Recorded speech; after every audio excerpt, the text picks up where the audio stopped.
Okay, these are the kind of things I'm finding on houses that are for sale. You look, it's got some type of organic growth in here. It's pretty bad.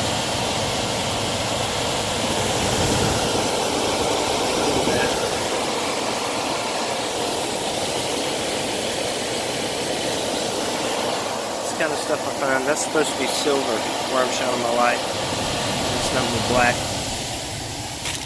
The Freon lines right here going into the unit are too small, and so they just crimped them.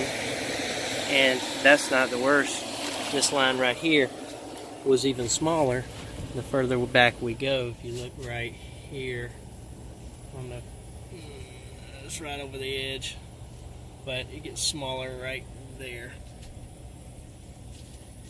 They did some pretty sorry work on it.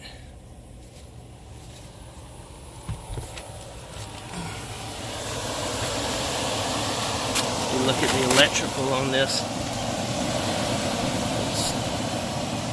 There's no way it could have been a heating and air guy that did that. I just going through a metal panel with no connector, and the wires stripped back like that. It's just dangerous.